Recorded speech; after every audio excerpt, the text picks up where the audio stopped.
Hello and welcome to another episode of Quillbilly Garage. Today's episode is a continuation of the series 1934 Ford Sedan Resurrection. Taking a little bit of a break from doing the brakes and I'm going to do what I hope to be a simple, quick task, but we'll see how it goes. The goal today is to secure all of the exterior door handles. The door handles are attached with two screws. As you can see, this door handle doesn't have any holding it in. This door handle only has one.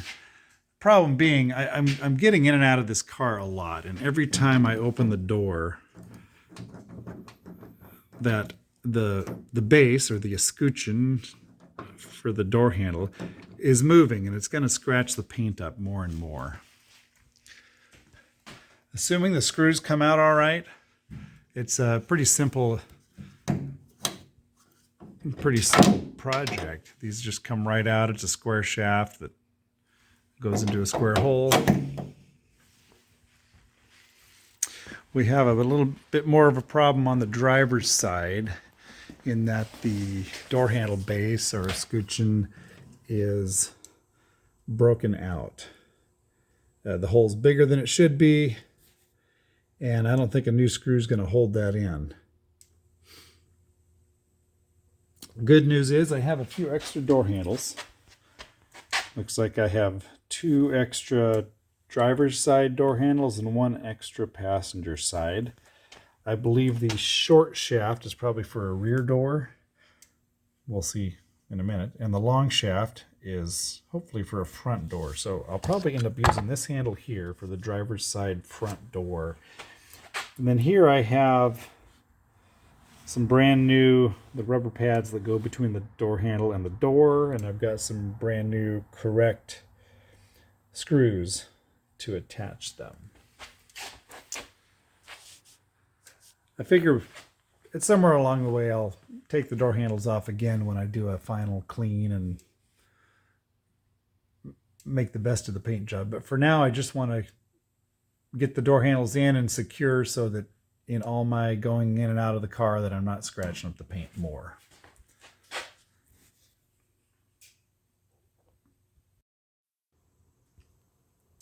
All right, I've got the door handles out. A couple points of interest. I confirmed that the front door handles are the long shaft ones and the back doors have the short shaft. Another little bit of history. You can see that white ring around where the door handle was. And I'm going to speculate here. So if you remember from one of my previous episodes, my dad had this car together and running, licensed, driving, new tires, everything working in about 1975.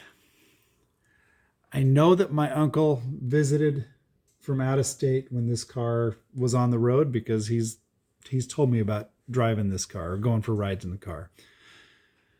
Anyway, my uncle, he liked to wax cars, and he'd do friends' cars and family members' cars. And I bet that white ring around the door handle is some wax that didn't get cleaned off.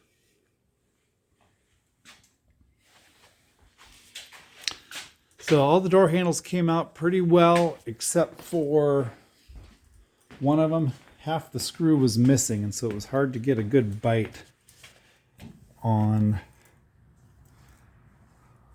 the screw. Let's see if we can see it here.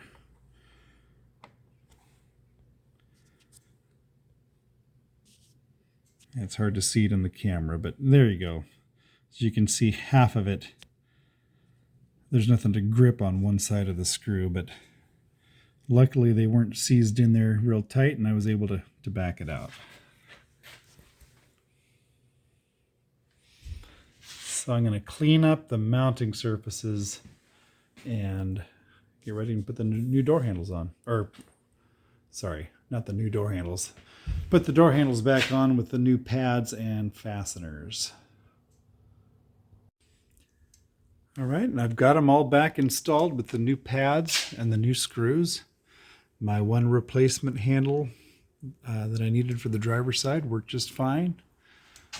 It's not perfect, but Neither was the one that came off.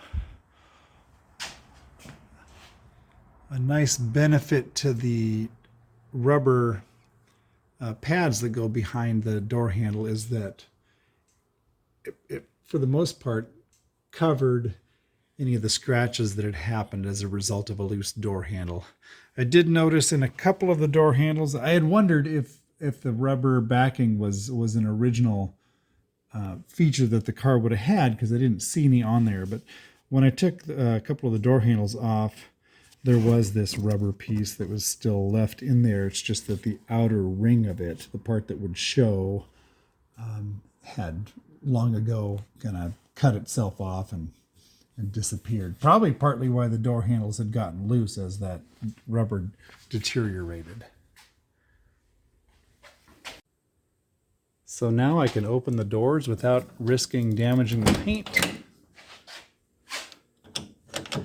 You can see right there, that's the other end of that square shaft. I've read on some forums that sometimes the door handle gets stuck when you're trying to remove it, and you have to pull the door panel off and tap on that shaft.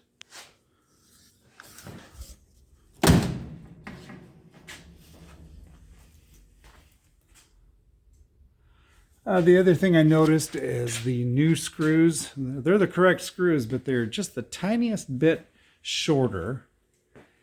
Plus you have the added thickness of the rubber gasket. And so it just made it a little tricky getting the screws started.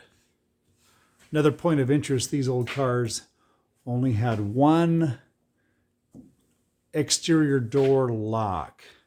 The door's all locked, but you could only unlock it from the passenger side front door. Then you'd have to get in and reach across and open the other side.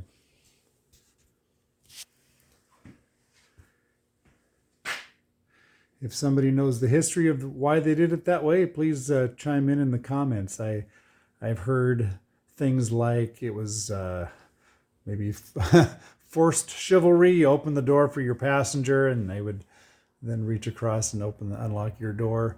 Or maybe it was for safety, to encourage you to enter the car from the curbside instead of walking out into traffic. Those are some things that I don't know if I imagined those or if I read them somewhere or somebody suggested that. But if anybody knows why they did it that way, please chime in the comments.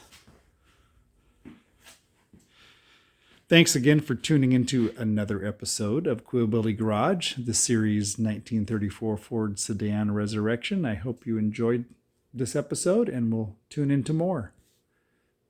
Thank you.